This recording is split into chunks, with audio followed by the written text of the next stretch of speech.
శ్రీ గురుభ్యో నమః.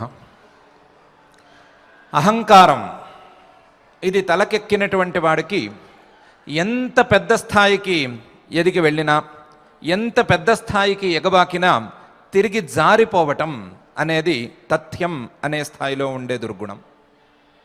ఈ అహంకారం తలకెక్కినవాడు తలపెట్టిన ఏ కార్యక్రమము సరిగ్గా సాగుతుంది అని మనకే సామాన్యమైనటువంటి పరీక్షలు చేసుకునేటువంటి మనలాంటి వారికే తెలిసిపోయేటువంటి విషయం. కానీ ఎవరినీ విడిచిపెట్టకుండా ఎంతటి వాళ్ళనైనా అంటుపెట్టుకుని, ఎంతటి వాళ్ళనైనా ఎంత ఎత్తుకు ఎదిగిన వాళ్ళనైనా సరే కిందకి దిగజార్చేటువంటి మహాదుర్గుణం ఈ అహంకారం. కేవలం మానవులకు మాత్రమే కాకుండా పై స్థాయిల వాళ్ళకి, పై స్థాయిల వాళ్ళకి కూడా అంటుకుని, వాళ్ళని అంటిపెట్టుకుని వాళ్ళని నిరంతరం నష్టాలకు గురి చేస్తూ వస్తున్నటువంటి దుర్గుణం. ఏ జీవుడి యొక్క చరిత్రలో చూసుకున్నాం, ఏ జీవుడి యొక్క కథను మనం పరిశీలించుకున్నాం, ఈ అహంకారం ద్వారా నష్టపోవటం అనే అంశాన్ని తప్పకుండా వెతుక్కోవచ్చు, తప్పకుండా దొరికి తీరుతుంది అనే స్థాయిలో ఉండేటువంటి దుర్గుణం. మానవులను, దేవతలను అందరినీ వెంటాడుతున్నటువంటి దుర్గుణం. ఈ దుర్గుణం బారిన పడ్డవాళ్ళు ఎంత ఎత్తు ఉన్నా సరే, ఎంత ఎత్తున ఉన్నా సరే దిగజారటం తథ్యం అనే విషయాన్ని మనకు జయ విజయుల కథ స్పష్టంగానే తెలియచేస్తోంది. జయ విజయులు సాక్షాత్తు శ్రీమన్నారాయణుడి యొక్క ద్వారపాలకులు. వీళ్ళు వారి కర్తవ్యంలో వారు ఉన్నారు.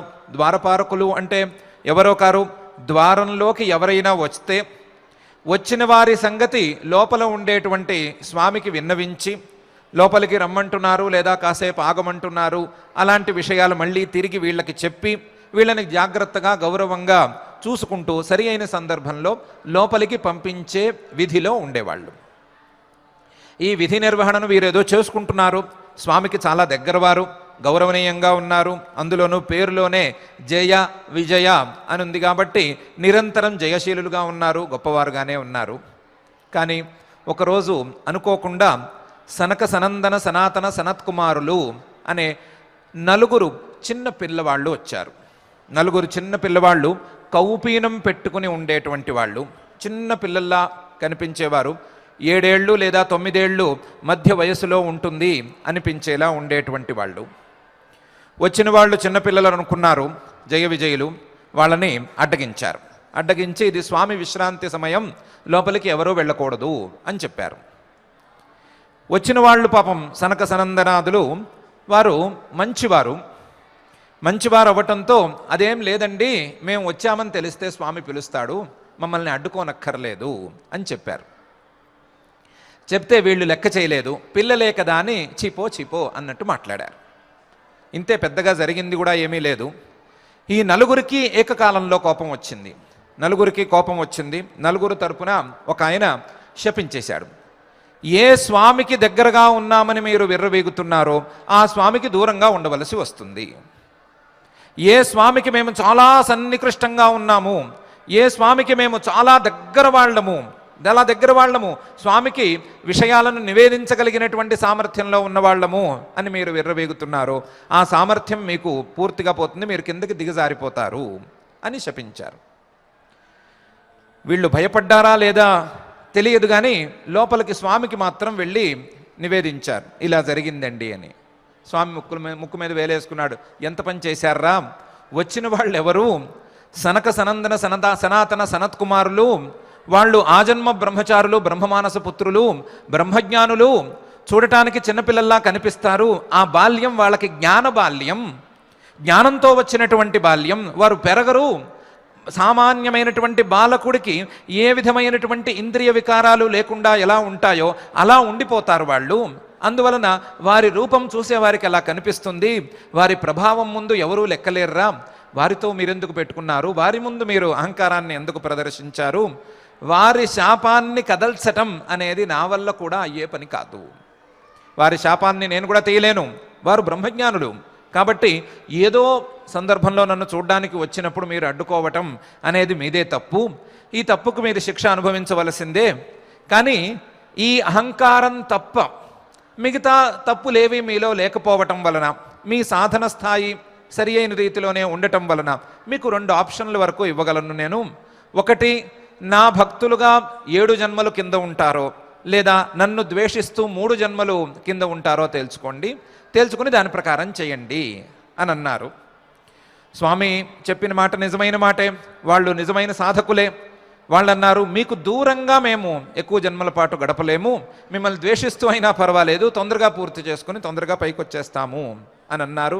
దానికి తగ్గట్టుగానే వాళ్ళు హిరణ్యాక్ష హిరణ్యకశిపులుగాను, తర్వాత రావణ కుంభకర్ణులుగాను, తరువాత శిశుపాల దంతభక్తులుగాను జన్మించి హరిని ద్వేషించే వ్యాజం మీద, స్వామిని ద్వేషించే వ్యాజం మీద స్వామినే నిరంతరం స్మరించుకుంటూ ద్వేషభక్తిని, సామాన్యంగా మనలాంటి వారికి చాత కానటువంటి చాత అయ్యేందుకు అవకాశమే లేనటువంటి ద్వేషభక్తి ద్వారా మళ్ళీ స్వామి సాన్నిధ్యాన్ని చేరారు అని మనకు జయ విజయుల యొక్క చరిత్ర తెలుపుతోంది. దీని వెనకాల జయ విజయుల యొక్క పూర్వజన్మలో కూడా వారి యొక్క అహంకారం లేశమాత్రంగా ప్రస్ఫుటంగా కనిపిస్తూ ఉంటుంది. వారి యొక్క జన్మల ద్వారా వారు పెంచుకున్నటువంటి అహంకారం క్రమంగా వారిని మళ్ళీ స్వామి సన్నిధానం నుండి కిందకి తోసేటువంటి పరిస్థితికి తీసుకువచ్చింది అని వారి చరిత్ర మనకు తెలియచెప్తోంది.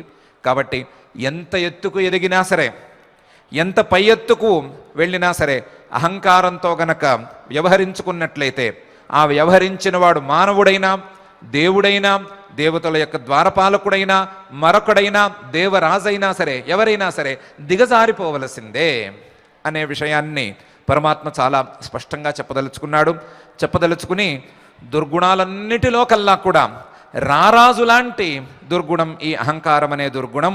ఈ అహంకారాన్ని మాత్రం దరిజేరనివ్వద్దు.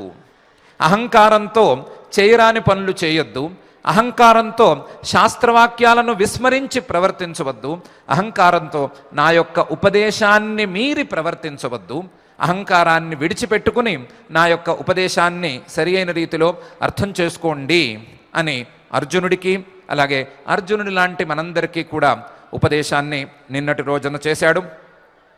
మచ్చిత్త సర్వదుర్గాణి మత్ప్రసాదాత్ తరిష్యసి అథ చేత్వమహంకారాత్ నశ్రోష్యసి వినంక్ష్యసి అని. నన్నే నిరంతరం మనసులో ఉంచుకోగలిగినట్లయితే నా యొక్క అనుగ్రహం లభించి ఆ అనుగ్రహం ద్వారా దాటడానికి కష్టమైనటువంటి కష్టాలన్నిటినీ కూడా నువ్వు దాటగలుగుతావు.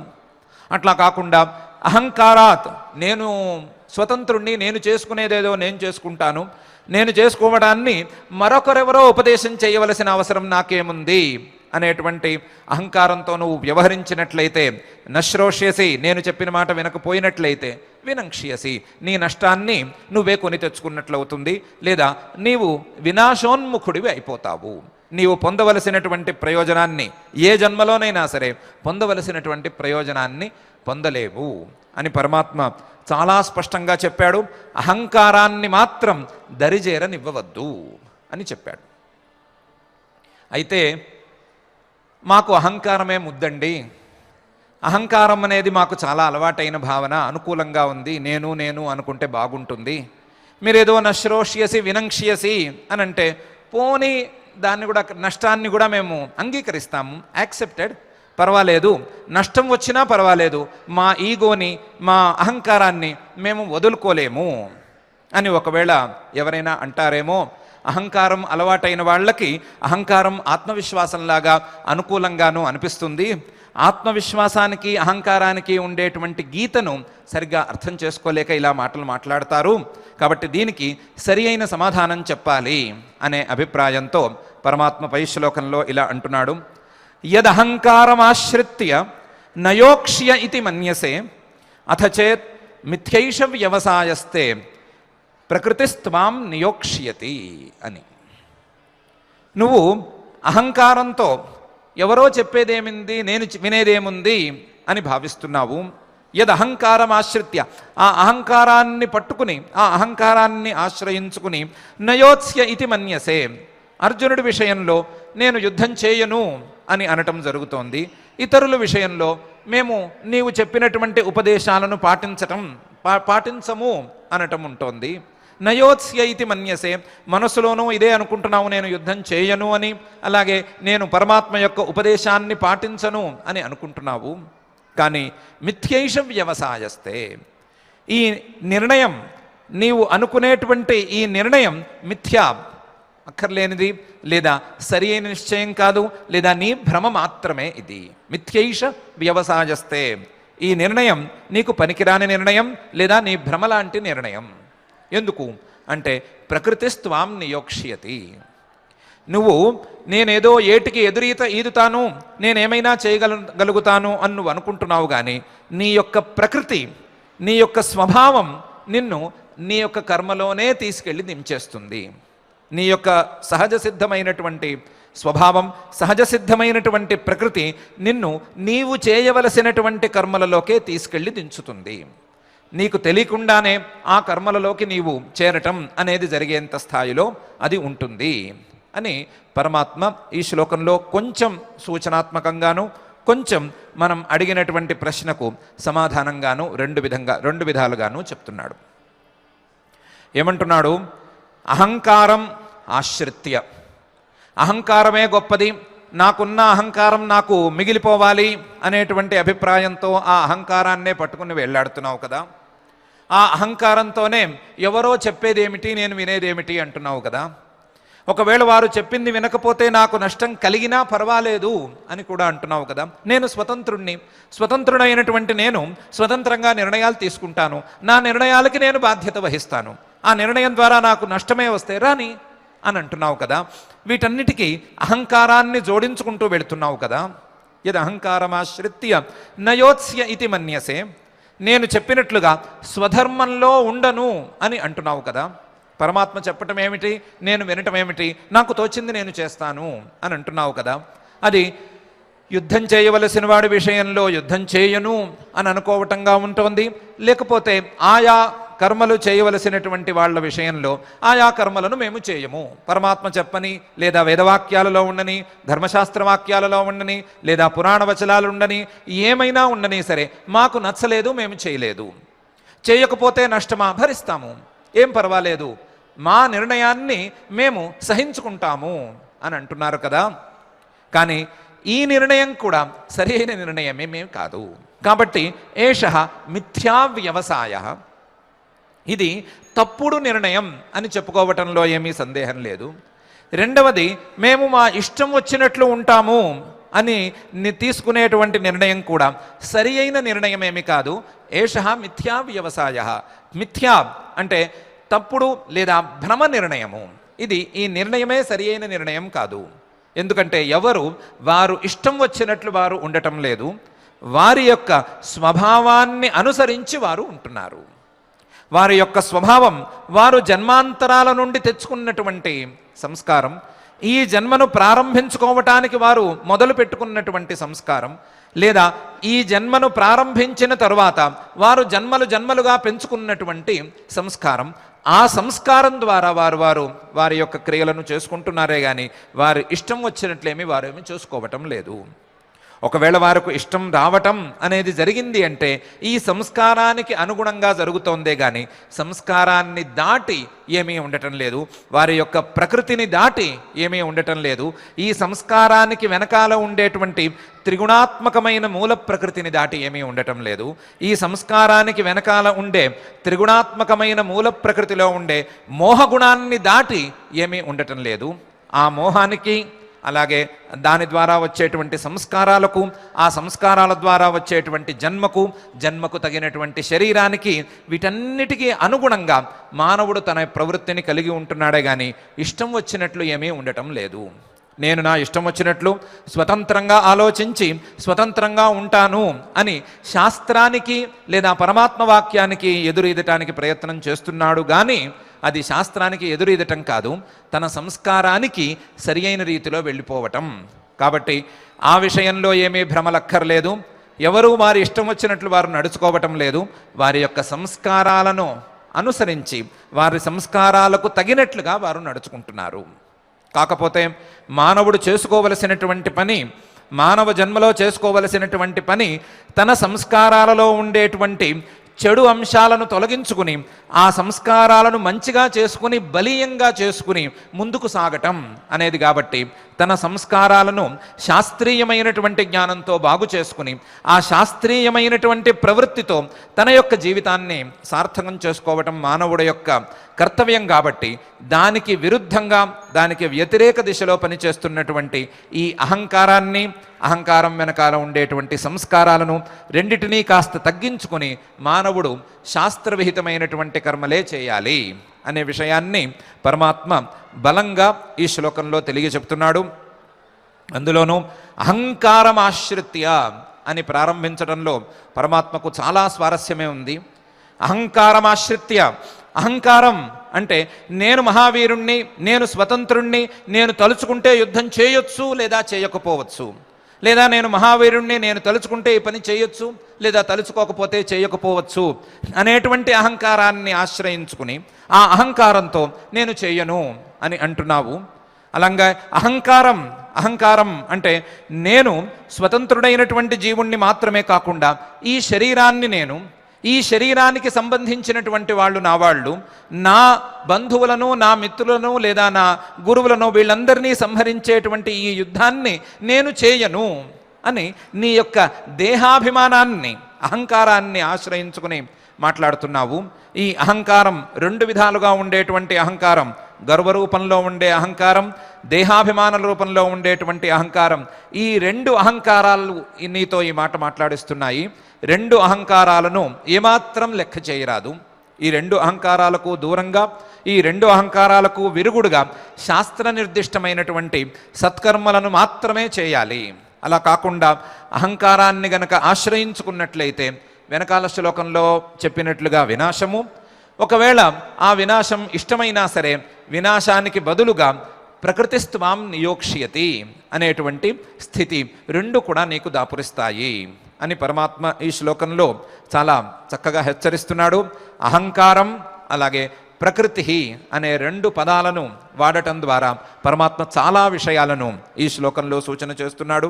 దేహాత్మాభిమానాన్ని కూడా లెక్క చేయొద్దంటున్నాడు, అలాగే గర్వాన్ని తగ్గించుకోమంటున్నాడు, సంస్కారాలను సరి అయిన రీతిలో బాగు చేసుకోమంటున్నాడు, సంస్కారాలకు వెనకాల ఉండేటువంటి మోహగుణాన్ని సరి అయిన రీతిలో తగ్గించుకోమంటున్నాడు.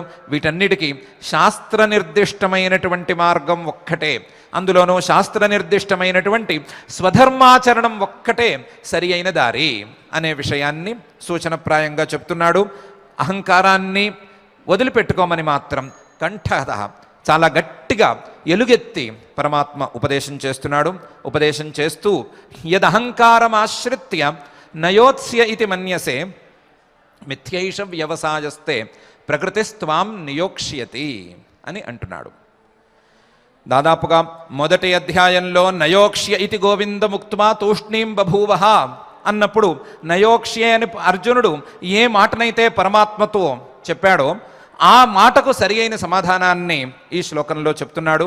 నీవేమి నయోత్స్య అన్నంత మాత్రాన యుద్ధం చేయకుండా కూర్చోలేవు. నీ యొక్క సహజ సిద్ధమైనటువంటి రజోగుణం నిన్ను యుద్ధానికి ప్రేరేపించి తీరుతుంది. ఈ క్షణాన నోరు మూసుకుని కూర్చుంటానంటావు కానీ యుద్ధం మొదలయ్యి వాళ్ళు వీళ్ళు బాణాలు వేసుకోవటం మొదలు పెడితే నీకు కూడా చేతికి కాస్త దురదెక్కుతుంది, నువ్వు కూడా బాణాలు వేయటం కోసం వెళ్ళి తీరుతావు. నయోత్స్యే అని నీ కేవలం మిథ్యా సంకల్పం లేదా మిథ్యా వ్యవసాయం మాత్రమే, కానీ నీ ప్రకృతి దానికంటే బలీయమైంది. బలీయమైనటువంటి నీ ప్రకృతిని తగ్గించుకుని శాస్త్రవిహితమైనటువంటి మార్గంలో వెళ్ళటమే నీకు శ్రేయస్కరం అని అక్కడి నుంచి ఇక్కడి వరకు ఉండేటువంటి అన్ని ప్రశ్నలకు సమాధానం చెప్పాడు.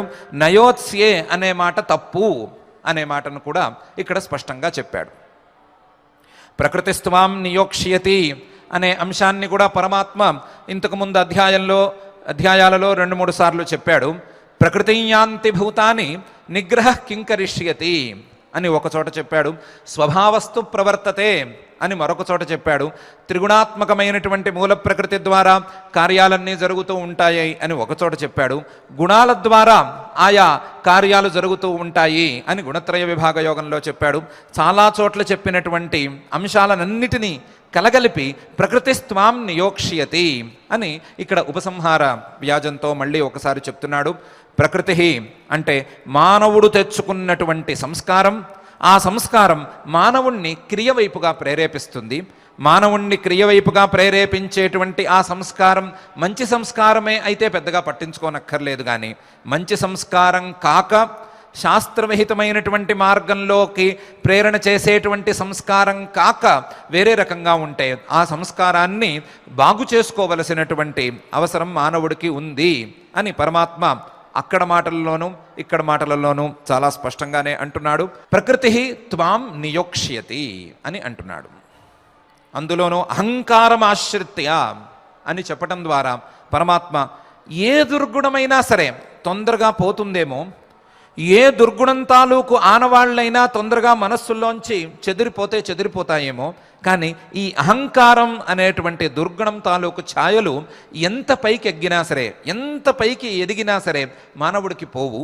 అహంకారాన్ని గనక పట్టుకున్నట్లయితే, అహంకారాన్ని ఆశ్రయించుకున్నట్లయితే, అహంకారపు ముద్ర గనక మనసులో ఒకసారి పడిపోయినట్లయితే అది చెరిగిపోని ముద్రగా, చెరిగిపోని సంస్కారంగా ఉండిపోయి మిగిలిపోయి మానవుణ్ణి దిగజార్చటంలో ఏమీ మొహమాట పడదు, మానవుణ్ణి కిందకి పడేయటంలో కూడా ఏమీ సందేహపడదు అనే విషయాన్ని కూడా సూచనప్రాయంగా పరమాత్మ చెప్తున్నాడు. దీనికి దృష్టాంతాన్ని చూసుకోవాలి అంటే నహుష మహారాజు గారి దృష్టాంతం చూసుకోవచ్చు. నహుష మహారాజు గారు చెప్పుకోవటానికి చాలా పెద్ద వంశంలో పుట్టినవాడు, పురూరవుడి వంశంలో ఉండేటువంటి వాడు. తండ్రి గారి తర్వాత రాజయ్యాడు. రాజైన తర్వాత రాజ్యంలో ధర్మ ప్రజాపాలన ఎలా జరగాలి అనే అంశం మీద చాలా చక్కగా వర్కౌట్ చేశాడు. ధర్మ ప్రజాపాలనను జాగ్రత్తగా చూసుకున్నాడు. తనకు మాత్రం స్వార్థపరంగా, తన యొక్క అభ్యున్నతి పరంగా ఏమాత్రం తక్కువ కాకుండా దివ్యమైనటువంటి యజ్ఞాలు చేశారు. చాలా గొప్ప గొప్ప యజ్ఞాలన్నీ చేశాడు. అందులోనూ ఇంద్ర పదవికి అర్హత సాధించేందుకు కావలసిన 100 అశ్వమేధ యాగాలను కూడా చేశాడు. కానీ తను మాత్రం ధార్మికంగా తన రాజ్యంలోనే ఉన్నాడు. తన రాజ్యంలోనే జాగ్రత్తగా ప్రజాపాలన చేసుకుంటున్నాడు. పరమ ధార్మికుడైనటువంటి వాడు, సర్వగుణ సంపన్నుడు అని పేరు పొందాడు. ఈ లోపల దేవలోకంలో ఇంద్రుడు ఏదో వృత్రాసుర సంహారం వ్యవహారంలో బ్రహ్మహత్యాపాతకి అనే పేరు పొందవలసి వచ్చింది. వృత్రాసురుడు ఆయన మహర్షి గారి అబ్బాయి కాబట్టి ఆయన్ని సంహరించినందుకు ఈయనకు బ్రహ్మహత్యాపాతకం చుట్టుకున్నమాట వాస్తవం. అందరూ కూడా ఈయన్ని బ్రహ్మహత్య చేసినటువంటి వాడు అని కొంచెం ఆక్షేపించడం ప్రారంభించారు. దాంతో ఈయన కొంచెం ఖిన్నుడయ్యాడు. అయ్యి నేనెందుకు కావాలని ఇలాంటి పనులు చేస్తాను, అదేదో లోకక్షేమం కోసం చేయవలసి వచ్చినటువంటి పని, వేరే దారి లేక అలా చేయవలసి వచ్చింది. నాకేమీ వృత్తుడి మీద ప్రత్యేకించి విరోధమేమీ లేదు, కానీ లోకక్షేమం కోసం చేయవలసి వచ్చింది. అయినా సరే లోకంలో ఇలా అంటున్నారు, లోకం కోసం ఉపకారం కోసం పాకులాడిన వారిని కూడా లోకులు నానా మాటలు అంటున్నారు, నాకు ఈ లోకము వద్దు, ఈ లోక పాలన వద్దు అని ఆయన ఎక్కడికో ఒక రహస్య ప్రదేశానికి వెళ్ళి దాక్కోవటం మొదలుపెట్టాడు. ఆయన రహస్య ప్రదేశంలో ఉన్నాడు, ఎక్కడ ఉన్నాడు కనిపించటం లేదు. స్వర్గరాజ్యం మాత్రం అరాజకంగా మిగిలిపోయింది. ఏ రాజ్యమైనా సరే రాజు లేకుండా ఉండటానికి వీలు లేదు కాబట్టి రాజుగారిని కాసేపు వెతికారు. వెతికితే ఆయన ఏమీ దొరకలేదు. దొరకక మంచి యోగ్యుడు ఎవడైనా ఉంటే తీసుకొచ్చి ఇక్కడ కూర్చోబెడదాము అని ఆలోచించారు. యోగ్యుడు ఎవరున్నారు అని వెతికితే కింద నహుష మహారాజు గారు ఉన్నారు. ఆయన 100 అశ్వమేధాలు చేశారు. దానితో పాటుగా మహాధార్మికుడుగా పేరు పొందాడు. ఇలాంటి వాడిని గనక తీసుకొచ్చి పైన పెడితే మనం కనీసం మేక్ షిఫ్ట్ అరేంజ్మెంట్ అయినా చేసినట్లు అవుతుంది. ఈ లోపల ఇంద్రుణ్ణి వెతుకుదాము, ఇంద్రుణ్ణి వెతికి ఆయన్ని కూడా తీసుకొద్దాము అని అనుకున్నారు. అనుకుని ఈ నహుష మహారాజు గారిని తీసుకొచ్చి అక్కడ కూర్చోబెట్టారు. కూర్చోబెడితే ఆయన మొదట్లో కాస్త వద్దు వద్దు అన్నాడు, మొహమాట పడ్డాడు. అయినా సరే వీళ్ళందరూ కలిసి చుట్టూ మోగి, అలా కాదు, మీరు కూర్చోవలసిందే, మీరు యోగ్యులు, మీరు దానికి సమర్థులు అని ఏదో చెప్పారు. ఆయన కూడా ఒప్పుకున్నారు, కూర్చున్నారు, సింహాసనం మీద కూర్చున్నారు. సింహాసనం మీద కూర్చున్న తర్వాత దేవతలు ఊరుకోకుండా ఇంద్రుణ్ణి వెతికారు. ఇంద్రుణ్ణి వెతికితే ఇంద్రుడు ఎక్కడో మూల దొరికితే రావయ్యా, నువ్వు సింహాసనం మీదకి రావయ్యా అంటే నేను రాను, నన్ను నానా మాటలు అంటున్నారు, నేను బ్రహ్మహత్య చేశానంటున్నారు అని అన్నాడు. ఇలా కాదులే, ఒక పని చేద్దాము, నీ బ్రహ్మహత్యాపాతకం పోయేటట్లుగా ఒకవేళ గనక రాజులు ఇలాంటి సందర్భాలలో బ్రహ్మహత్యాపాతకం లోకక్షేమం కోసం చేయవలసి వస్తే ఒకవేళ లోకక్షేమం కోసం చేయక తప్పనిసరి పరిస్థితి ఏమైనా వస్తే దానికి ప్రాయశ్చిత్తంగా అశ్వమేధం ఉంది కదా, నీతో అశ్వమేధం చేయిస్తాము, అశ్వమేధం చేయిస్తే నీకు ఆ పాపం పోతుంది, నువ్వు మళ్ళీ సింహాసనం మీద కూర్చోవడానికి అర్హుడు అవుతావు, అందువల్ల అశ్వమేధం చేయిస్తాము రా అన్నారు. సరే పాపం పోతుంది కదా అని ఆయన కూడా ఒప్పుకున్నాడు. ఆయనతో అశ్వమేధం చేయించారు. చేయించిన తర్వాత రా పద రాజ్యంలోకి వెళదాము, నహుషుడు మంచివాడు, ఆయన ఏమీ కాదనడు, నువ్వు వస్తే ఆయన సింహాసనం నుంచి కదిలి వెళ్ళిపోతాడు, నువ్వు కూర్చుంది కానివి అన్నారు. ఈయన్ని స్వర్గలోకంలోకి తెచ్చారు. తెస్తే తీరా ఇంద్రుడు వచ్చిన తర్వాత సింహాసనం మీద నహుషుణ్ణి చూసిన తర్వాత ఈయన మొహం వెలవెలబోయింది.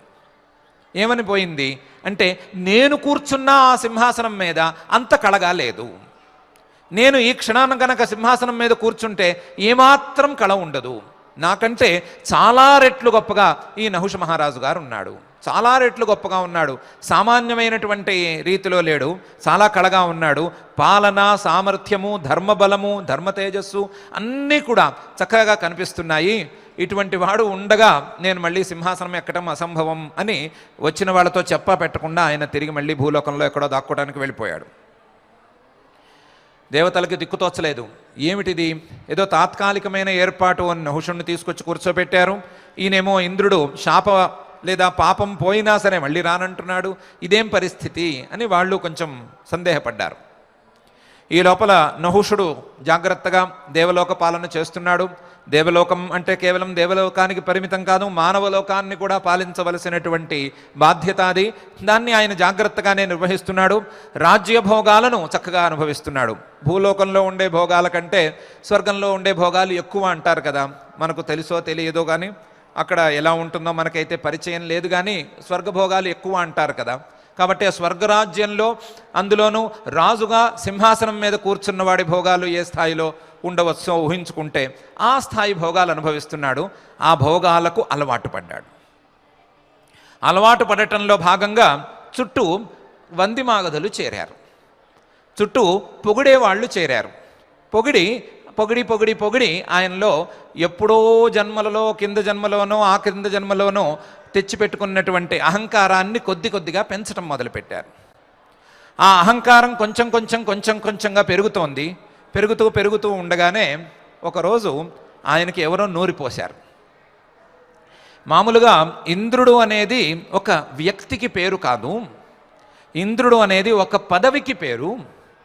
ఇంద్రుడే గనక పదవికి పేరైతే గనక ఇంద్రుడి భార్య శచీదేవి అనేది కూడా పదవికి పేరే కదా. కాబట్టి నువ్వు సింహాసనం మీద ఇక్కడ కూర్చుంటే ఆ శచీదేవి వచ్చి కనీసం నీకు నమస్కారమైనా చేయాలి, నీ సింహాసనంలో పక్కన కూర్చోవాలి, నువ్వు నా ఇంద్రుడివి అని అనాలి కదా, ఎందుకు అనటం లేదు అని నూరిపోశారు. ఎవరు పోశారో తెలియదు, ఇది నూరిపోశారు. ఈయనకి వేరే ఆలోచన ఉందో లేదో తెలియదు, కానీ నేను ఇంద్రుణ్ణి, నేను గొప్పవాడిని, ఇంద్రుడి కంటే నేను గొప్పవాడిని, ఇంద్రుడు నన్ను చూసి మొహం వెలవెల పెట్టుకుని పారిపోయాడు అనే స్థాయిలో ఉండేటువంటి అహంకారం బాగా పైకెక్కింది, అహంకారం తలకెక్కింది. ఆ తలకెత్తడంలో ఆ శచీదేవిని ఒకసారి చూడ్డానికి రమ్మన్నాడు. శచీదేవి ఆవిడ యొక్క గొప్పతనం ఇవేమి మనకేమీ పెద్దగా తెలియదు, కానీ వైదిక సాహిత్యంలో ఇంద్రాణి అనే పేరుతో ఆవిడకు ఉన్నటువంటి గౌరవం సామాన్యమైనటువంటి గౌరవం కాదు. ఇంద్రాణి అనే ఆవిడ చాలా పెద్ద దేవత, ఈ ఇంద్రుడి భార్య చాలా పెద్ద దేవత. ఆవిడ యొక్క మాహాత్మ్యము, ఆవిడ యొక్క గొప్పదనము, ఆవిడ ఇవ్వగలిగినటువంటి వరాలు, ఆవిడ స్థాయి, ఇవన్నీ వైదిక సాహిత్యంలో చాలా పెద్దగా గొప్పగా చెప్పబడి ఉన్నాయి. కాబట్టి అటువంటి గొప్పదైన శచీదేవిని ఈయన రా అనంగానే ఆవిడ పాపం చివుక్కుమంది. ఏంటి ఇలా పిలుస్తున్నాడు ఇతను అని. దాంతో ఆవిడ పెద్దవాళ్ళని సంప్రదించింది, బృహస్పతి గారి దగ్గరికి వెళ్ళింది. వెళ్ళి ఏమండి ఇలా అంటున్నాడు అతను, ఏం చెయ్యాలి అని అడిగింది. అడిగితే ఆయన ఏం చెప్పాడంటే, వాడు ఎలాగూ అహంకారం తలకెక్కి ఉన్నాడమ్మా, అందువలన సప్తఋషులు పల్లకీ మోస్తూ ఉండగా గనక నువ్వు పల్లకీలో నా ఇంటికి వస్తే నేను నిన్ను చూస్తాను అని ఒక సందేశం పంపించు.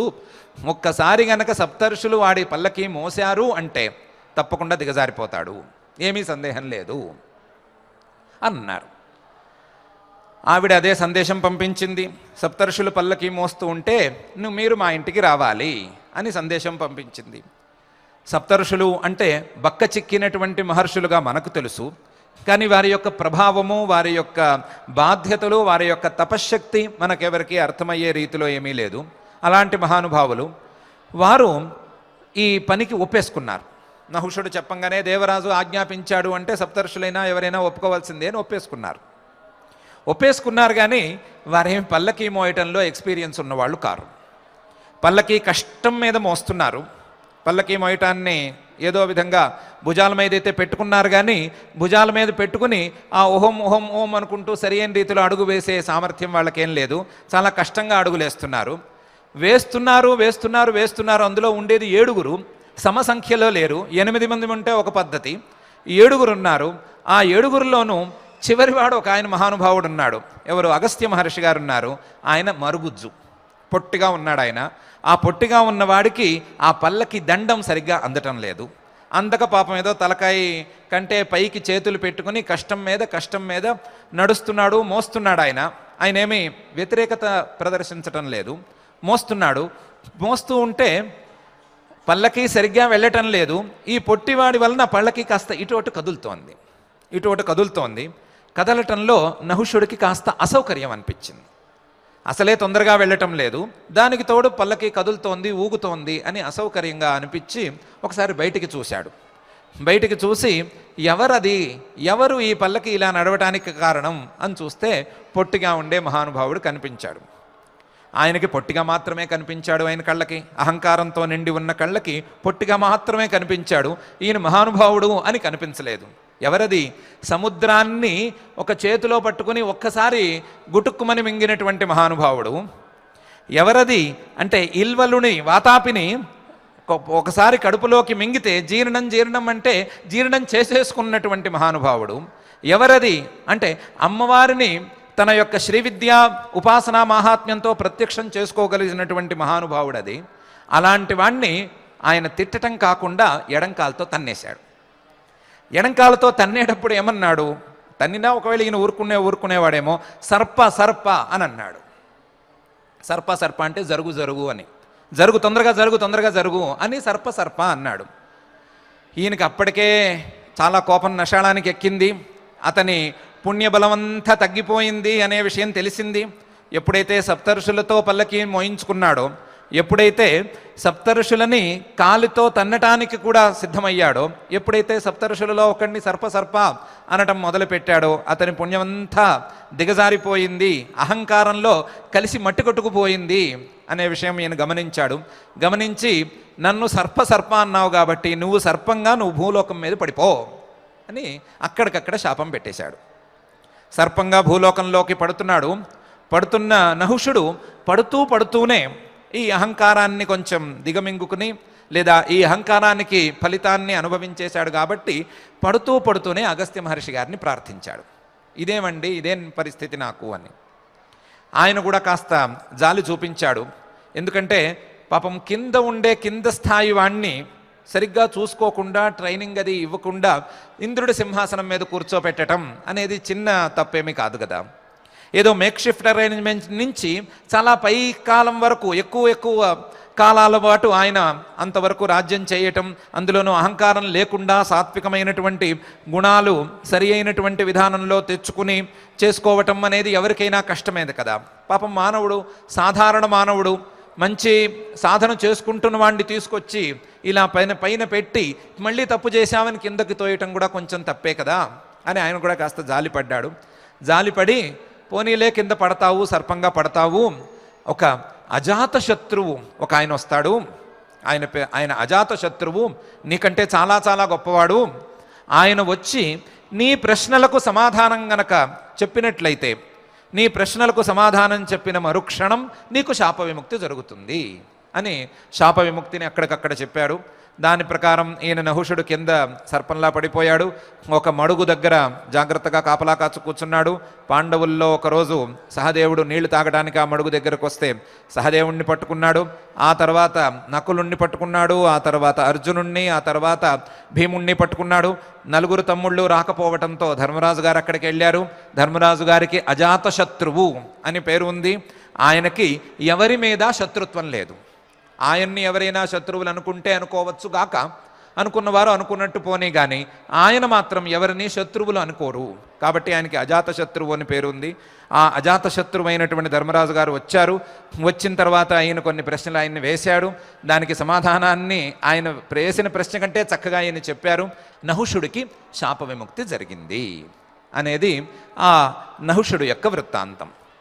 ఈ వృత్తాంతంలో ఎన్నో పుణ్యకర్మలు చేసుకున్నవాడు, ఎంతో సామర్థ్యం ఉన్నవాడు, తన మానాన తాను చేసుకోవలసినటువంటి రాజ్యపాలన చేసుకోగలిగినవాడు, తను ఉన్న స్థాయి కంటే పై పదవికి పై స్థాయికి వెళ్లేందుకు యోగ్యత ఉంది అని అందరి చేత నిర్ణయించబడ్డవాడు, ఇంత స్థాయివాడు చక్కగా స్వర్గంలో సుఖసౌఖ్యాలను అనుభవించక తనకు పోటీదారైనటువంటి ఇంద్రుడే పారిపోగా, తన తేజస్సును చూసి భరించలేక పారిపోగా, అలాంటి స్థితిలో హాయిగా స్వర్గంలో కాలక్షేపం చేసుకోగా, స్వర్గంలో సుఖంగా ఉండిపోకుండా అహంకారం అనేటువంటి ఒకే ఒక దుర్గుణానికి బానిసయ్యి, అహంకారంతో పాటు వచ్చినటువంటి ఇతర దుర్గుణాలకు లోబడి అనవసరంగా మహానుభావులందరినీ అవమానించి, సప్తర్షుల్నే అవమానించి, అగస్త్య శాపాన్ని పొంది మళ్ళీ ఎక్కడి నుంచి వచ్చాడో, ఎక్కడి నుంచి ఇంత పెద్ద స్థాయికి ఎదిగాడో అక్కడి వరకే మాత్రమే కాకుండా అంతకంటే కింద స్థాయి అయినటువంటి పాము జన్మ దాకా ఆయన ఒకేసారి వెళ్ళిపోయాడు అని స్పష్టంగా మనకు తెలుస్తుంటే, అహంకారం అనేది ఎలాంటి స్థాయిలో ఉండేటువంటి వారిని ఎలాంటి స్థాయికి దిగజారుస్తుంది అని మనం స్పష్టంగా తెలుసుకునేందుకు అవకాశం చక్కగానే ఉంది కదా.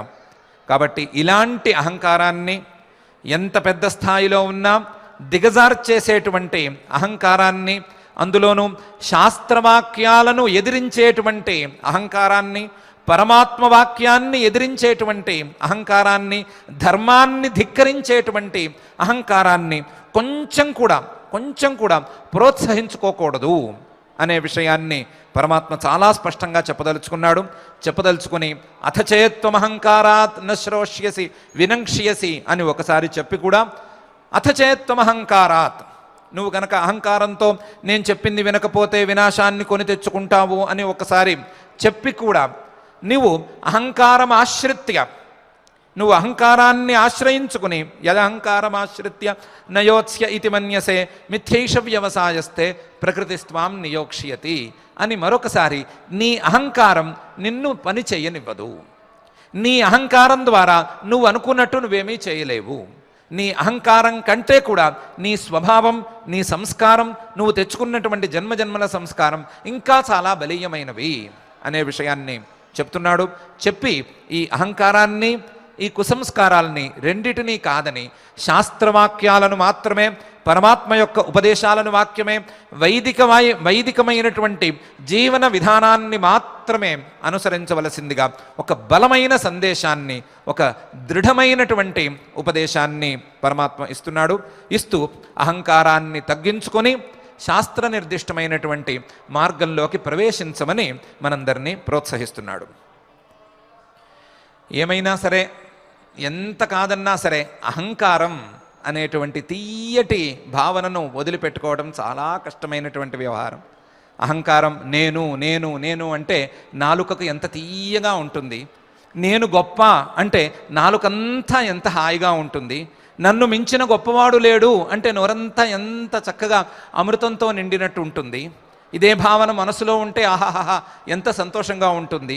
ఇలాంటి పరిస్థితులలో అహంకారాన్ని తగ్గించుకోవటం, అహంకారం లేకుండా ఉండటం, అహంకారానికి విరుగుడుగా ధార్మికమైనటువంటి మార్గంలోకి వెళ్ళటం అనేది కొంచెం కష్టసాధ్యమే. అయినా అహంకారం కనిపించేంత తీయనైనది, మంచిది కాదు. కాబట్టి అహంకారం ద్వారా మానవుడు పొందరాని నష్టాలు లేవు అని పరమాత్మే స్పష్టంగా చెప్తున్నాడు. కాబట్టి మనం ఆ అహంకారాన్ని తగ్గించుకునేటువంటి ప్రయత్నం చేద్దాం.